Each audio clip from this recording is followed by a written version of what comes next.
नमस्कार, गौतम है और आप देख रहे हैं आदर्श समाचार। सफलता की सीढ़ियाँ यूं ही नहीं चढ़ी जाती, उसके लिए बहुत मेहनत करनी पड़ती है। और बात जब कोरोना काल की है तो ये इसलिए भी खास हो जाता है क्योंकि कोरोना के समय बहुत सारी चीज़ें हैं, ऑफलाइन ऑनलाइन तमाम वो चीज़ें हैं वो देखने को मिली। लेकिन ऐसे में भी सफलता को अगर किसी ने कदम चूमने का काम किया है तो अल्फा कोचिंग सेंटर की तरफ से वो मेधावी छात्र जो इस बार सिक्सर मार चुके हैं, 6 छात्र हैं हमारे साथ इस वक्त 4 हैं, लेकिन 6 छात्रों ने बाजी मारी है। इन लोगों से सबसे पहले तो बधाई, इन लोग दरोगा में क्वालिफाई किए हैं और जल्द ही ये बिहार के किसी न किसी थाने में इनकी पोस्टिंग होगी। ये हमारे साथ में है। इसकी तैयारी के लिए आपने कितनी मेहनत की और कोरोना के पीरियड के बावजूद भी आपने कैसे तैयारी की लोगों को?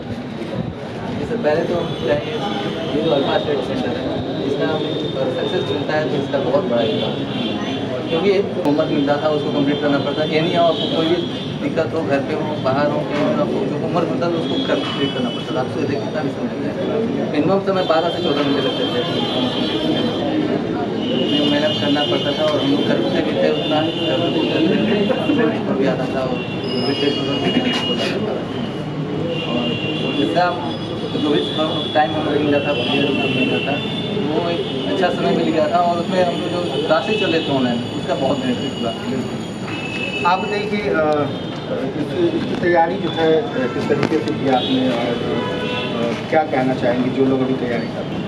हम यहाँ तक यही कर सकते हैं कि हम जो भी हैं वो सर के अनुसार हम जैसे चले, सर जैसे वैसे, हाँ बस उसी का परिणाम है। और हम और बच्चों से यही कहेंगे कि जो भी यहाँ पे पढ़ रहे हैं वो सर को बात को फॉलो करें और आगे जैसे हम हैं वो लोग भी आगे सफलता। बिल्कुल। क्या नाम हुआ आपका? प्रीतम का मैं नाम बहुत अच्छी साइड जी, कैसे आपने सोचा कि बचपन से ही फाइटिंग दरोगा बनना? बचपन से फाइटिंग बचपन से बस बहुत लोग होता है कि मैं दरोगा जी को देखते हैं टोला मोहल्ला में तो वो तो भोकाल ही रहता ही है, लेकिन बचपन से कोई नहीं था दरोगा ही बनना है, कोई भी सरकारी नौकरी ले लेना है। लेकिन जब फॉर्म आया सर ने मोटिवेट किया, सर ने बताया कि क्या होता है कैसे होता है, उसके बाद से लग गए दिलो जान से लग गए बिना क्लास मिस किए और सारे होमवर्क को कंप्लीट करते हुए। नटसेल में यही बताइए कि आप अपने कैरियर को लेकर के कितनी तैयारी की है, 2 सालों में आपका क्या नुकसान? 2 साल में मेरा खुद का मतलब कोई खुद से सेल्फ स्टडी करना पड़ा, ना मुझे ऑनलाइन ना कोई टीचर का सुविधा मिला। बहुत सारा नुकसान हुआ है, खासकर स्टूडेंट लाइफ में तो पढ़ाई सबसे ज़्यादा। सरकार अगर चाहती तो इसको शुरू कर सकती थी, ऑनलाइन करवा सकती थी और पूरा कोशिश कर सकती थी कि जहाँ गांव के भी बच्चे पढ़ पाएँ, लेकिन ऐसा कुछ नहीं दिखा। आपको लगता है कि बहुत सारी लड़कियां, बहुत सारे छात्र जो है अपने करियर के इस 2 साल में पिछड़ गए? हाँ, बहुत सारे ऐसे गांव के अधिकतर लड़कियां लड़के बच्चे जो नहीं पढ़ पाते हैं उनको तो सुविधा देनी चाहिए थी ऑनलाइन, लेकिन गवर्नमेंट साइड में ऐसा कुछ नहीं था। देखिए, नुकसान की बात करें तो स्टूडेंट को सबसे ज़्यादा नुकसान हर चीज़ में होता है। कहीं भी कुछ भी, जैसे जो बिज़नेस किए उनका कोई बिज़नेस में कोई दिक्कत है नहीं, कैसे भी उनका हो जाता है। जो भी दिक्कत होता है स्टूडेंट को होता है, पढ़ाई से लेकर जो भी दिक्कत है, स्कूल बंद कर देना है, ये कर देना, बस यही सबसे बड़ा चीज़ है। नेताजी की दुकान चलती रहे। हाँ, नेता की दुकान चलती रहे, स्टूडेंट की जो भी है यहाँ पर मतलब उसी को थोड़ा बहुत दिक्कत, जो भी हो उसी को दिक्कत। क्योंकि 2 साल पिछले साल जब लॉकडाउन लगा था तो क्या हुआ कि हम घर चले गए। जैसे गार्जियन का होता है कि आप लोग चले घर, वहाँ दिक्कत है, थोड़ा ज़्यादा कोरोना फैल गया है, तो फिर वहाँ जाने के बाद पढ़ाई थोड़ा गांव पे होता है कि थोड़ा यहाँ से, वो तो अलग मैटर है, लेकिन होता है ग्रुप छूट जाने के बाद। और यहाँ अल्फ़ा में जो पढ़ाई होता है, पढ़ाई का जो यहाँ पे रिदम है, इसका मतलब अलग रिदम है। यहाँ पे आप रहिएगा तो सिर्फ यहाँ पे आइए, आपको बस आना है। यहाँ से ये नहीं है कि आपको सीखना है, बस यहाँ पे आइएगा, अपना खुद व खुद पढ़ना स्टार्ट कर दीजिएगा। हाँ हाँ, यहाँ पे किसी चीज़ का कोई दिक्कत नहीं होगा। जैसे हमारे वीर प्रकाश सर हैं और अल्फ़ा से हम बहुत दिन से जुड़े हैं। वीर प्रकाश सर हैं कि कैसे आदमी को तैयारी करवाना है, कैसे आदमी से मेहनत करवाना है, हर चीज़ मतलब किसी तरीक़ा से आपको दिक्कत नहीं होगा। आपको जैसे इतना लोड हमको नहीं लगता है कि पटना में कोई भी इतना लोड सहता होगा, हम लोग जितना यहाँ पे पढ़ाई कर लेते हैं। हर तरह से स्टूडेंट को मारा जा रहा है, हर जगह जहाँ भी देखिए स्टूडेंट को मारा जा रहा है। लेकिन प्रदर्शन में तो स्टूडेंट यार बड़ी हल्ला करता है। हल्ला करता है तो जब उसको आवश्यकता पड़ेगा सर, जब यहाँ दुख पड़ेगा तो प्रदर्शन तो करना नहीं पड़ता, हो जाता है सर। तो ये हम चाहेंगे कि जो भी है कोरोना का ही हर जगह काम होते रहता है, लेकिन यहाँ स्टूडेंट को हर तरह से सताया जा रहा है।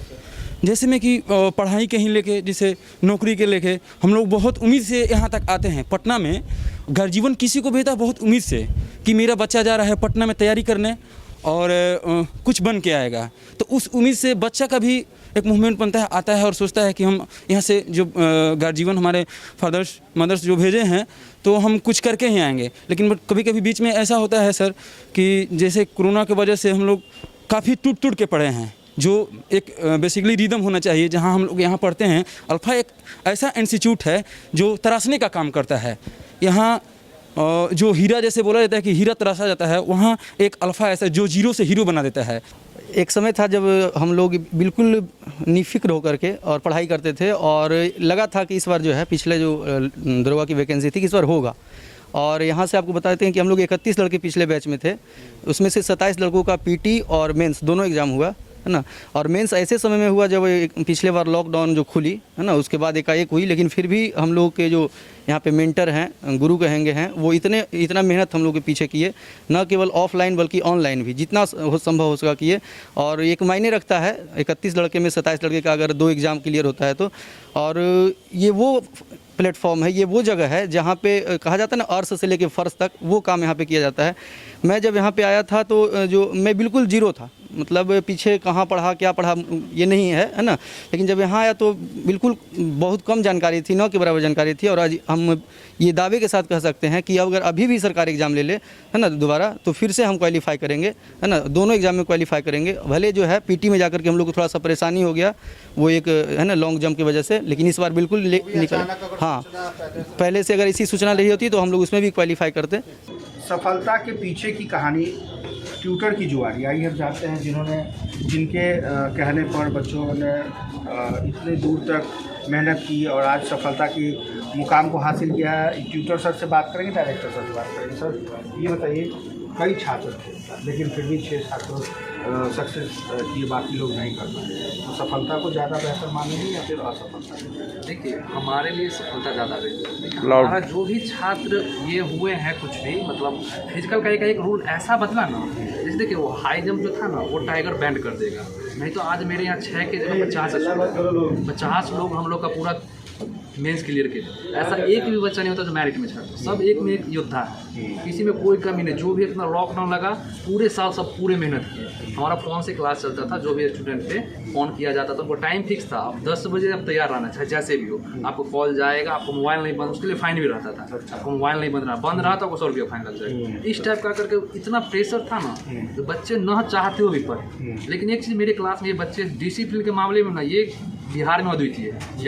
यहाँ के बच्चे जो भी हमसे जुड़े हैं सबका डिसिप्लिन बहुत अच्छे। आप देखेंगे यहाँ पे आए हो तो आपको पता चल रहा होगा। तो उसके हमारा बच्चा में सबसे खासियत ये हुआ, जो 6 किए मैरिट में कोई नहीं छटे, जो भी छटे फिजिकल में छटे। लेकिन इस बार हम उस पर फोकस करेंगे और वो सरकार के रूल्स के कारण छट गए। लेकिन अब अगर जो फिजिकल होगा तो आपको उम्मीद है कि बाकी जो बच्चे हैं वो हाँ वो सब कंफर्म है। इस बार हमारा टारगेट है 100 बच्चे कंफर्म ज्वाइन करेंगे। कारण कि अभी जो 50 हमारा फिजिकल छट वो पूरे परफॉर्म है, कोई चीज़ में कमी नहीं है। सिर्फ उनको थोड़ा सा क्या करना, रेगुलर रहना, वो लोग कर रहे हैं। सब आदमी एकदम पूरा कंफर्म होगा। इस बार टारगेट 100 का पूरा होगा, इस पर मेरा लक्ष्य है।